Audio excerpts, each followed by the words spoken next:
Hello everybody, welcome back to my channel. My name is Sarah if you are new here, and if you are new here, welcome. I'm so glad you're here, and if you're returning, I'm so glad you're here. I'm so grateful for all of you beautiful people. But today I really want to talk about one of the most controversial topics I will talk about on this channel. And drum roll please. No drum roll? Okay, we're just gonna get right into it. So the most controversial topic that I want to talk about today is why self-love is better than self-care. Yeah, I said it. Self-love is better than self-care. And why do I say that? There's many reasons why I say that, but let's jump right in. Reason number one why I hate self-care is that it has become a reactive response.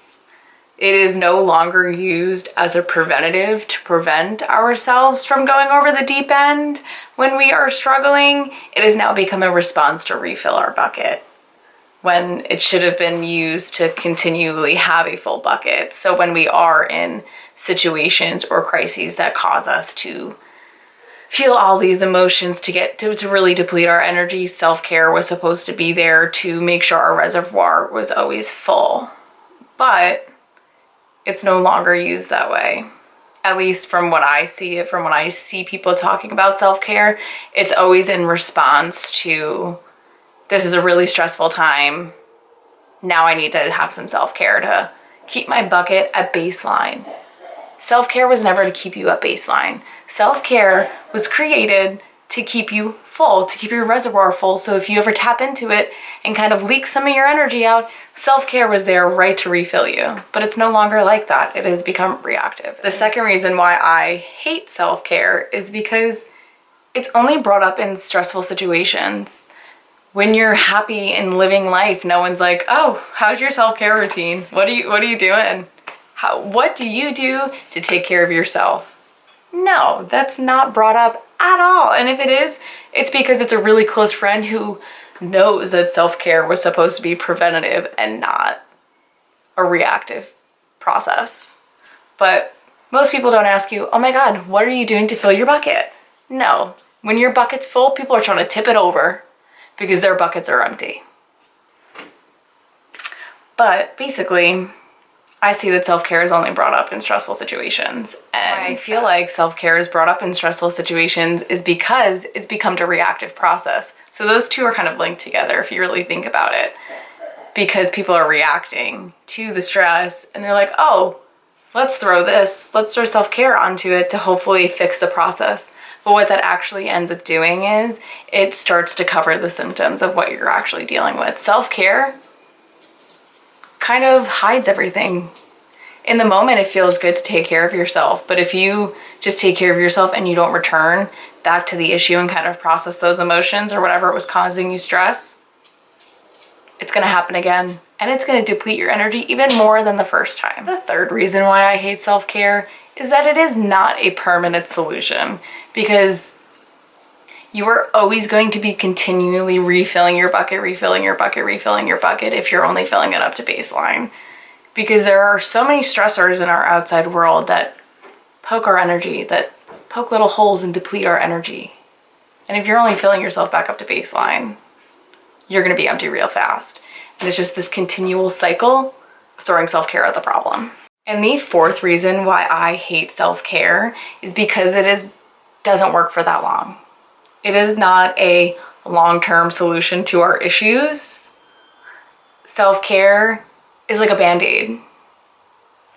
It covers the real issue.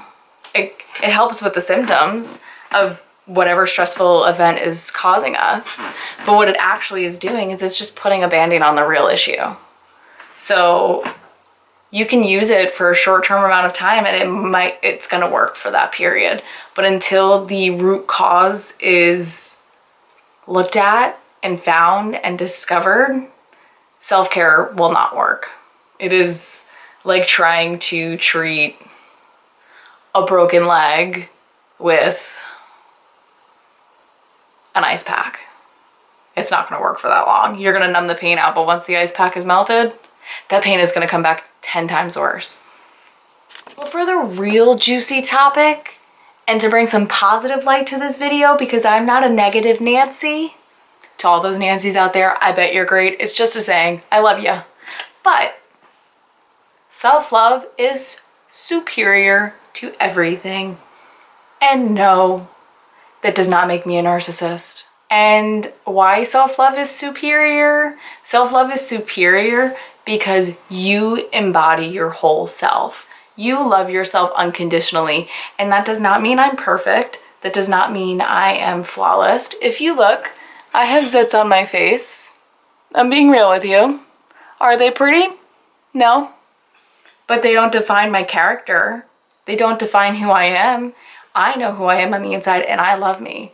Just because there's something going on my face doesn't mean that I have to pick at myself, to hate at myself, because there's so much hate and non-love going on that why am I going to do it to myself? The second point that I want to make with the unconditional love is that when you unconditionally love yourself, the outside world won't really impact your internal world. And that's not telling you that you're gonna never feel pain again. Trust me, I feel pain, but I'm still happy, because with unconditional self-love, the amount of time it takes you to get back to that spot of happiness and love is a lot quicker than if you were not really unconditionally loving yourself. You could say you love yourself, but do you unconditionally love yourself? Can you look in the mirror and not pick out that little roll on your stomach or the zits on your face or just the really external things that we don't love about ourselves?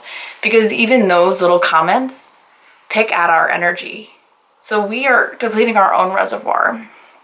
So when you love yourself, you already have that higher baseline of energy that you have, and you don't let external situations really tap into that. And that is something that self-care could never do. And that's why self-love is superior. And the next reason is self-love offers the opportunity for you to look at stressful situations through the growth lens, and rather from a lack lens or a victim lens. Self-love allows you to see stressful situations as ways to grow, as opportunities to learn. And it also lets you look from things from a lens of love. You might see love in things where you might have been nitpicky and picked at different things. Like for my face, I had clear skin for most of my life until I went off of birth control, which I can go on a different rant about that, but this is not for today's episode. I went off birth control and my face blew up. And growing up having perfect skin, I was like, oh God, what is happening? Oh my God, what are people gonna think about my face? And then I came back and I was like, Sarah, you love yourself. Like, your body is doing its process. It is excreting all the crap that birth control put in your body. That's how I see it. I can see it from a growth lens. In the beginning, I was freaking out for about a couple days. I'll give you that. But I came back. I came back to self-love because it always works. I came back and I was like, it's okay. Because if someone's gonna judge me about my face, that says more about them than it actually says about me. And if I'm judging myself, that's not cool.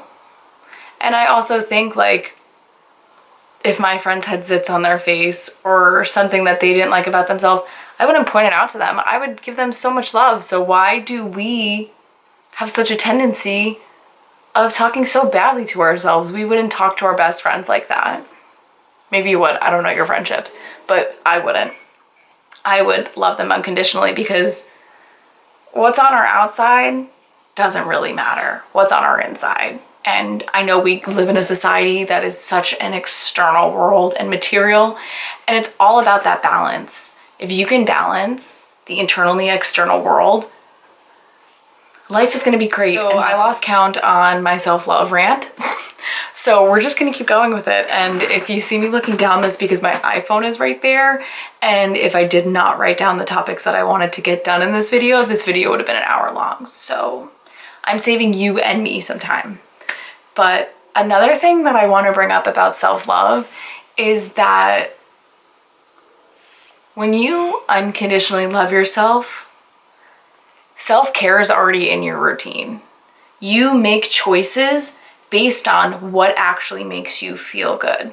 You actually do things that you love. You don't let the outer world dictate your choices, and you don't let certain things deplete your energy. So you're automatically doing self-care without even calling it self-care. So self-care, when you unconditionally love yourself, becomes a preventative measure because you're always doing it in your life.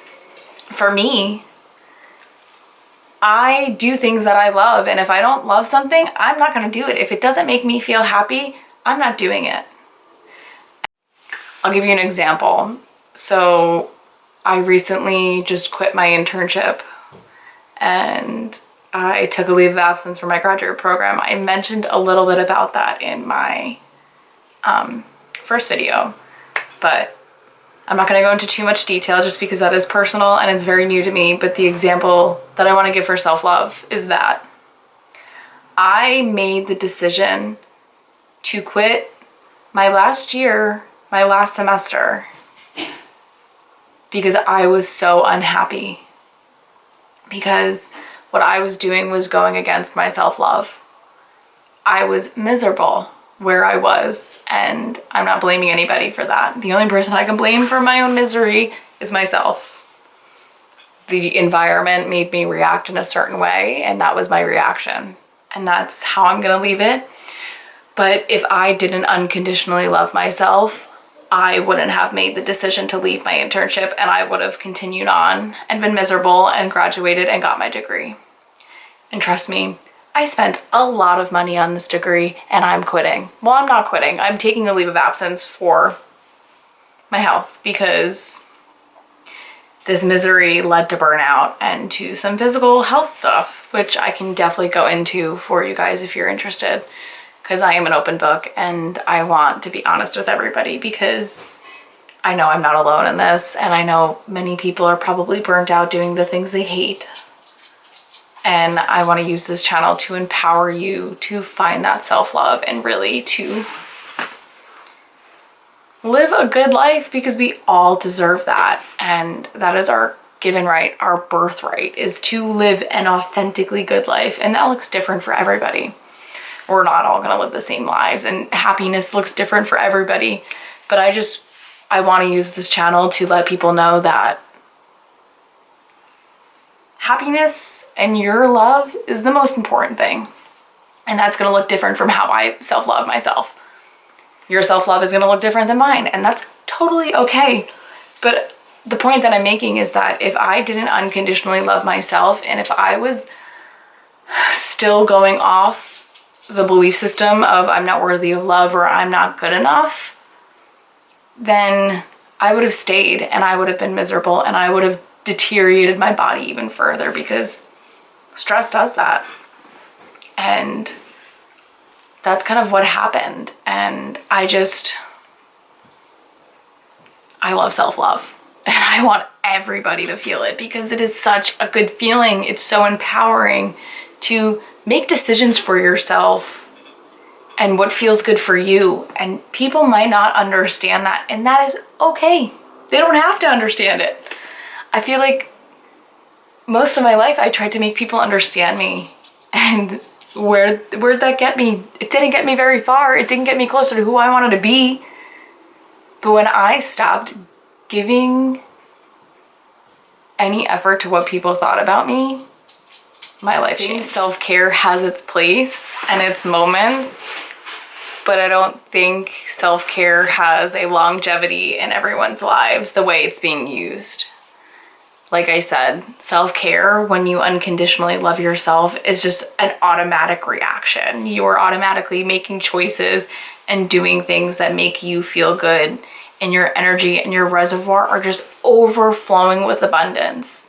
So when a stressful situation comes, it doesn't take you that far to get back to that full pot, because it doesn't really empty as much. So this is not saying that don't do self-care. Take care of yourself. That is the first thing you need to do, is take care of yourself. But to really take the time and the process to look at the root, to what on the inside is causing this reaction to this stressful situation, because there's always going to be suffering in life and there's always going to be joy in life, and those two are inseparable. If there's suffering, there's joy, and if there's joy, there's suffering. It's about finding that happy medium between the two. And that's kind of how I want to end this video. Thank you for listening to my rant about why I hate self-care and why I love self-love. And I like to call myself the self-love guru because that's all I talk about. And that is all I preach, because if you love yourself, you won't let anything in the outside world turn you away from that. You will always continually to choose yourself. And when you choose yourself, you'll begin to live the life that you want to live. So don't forget to hit the subscribe button. I think there's a little bell next to it too. So if you want to make sure you are one of the first people to view my next video, click that, and definitely leave a comment in the comment section. Maybe share how you show self-love to yourself.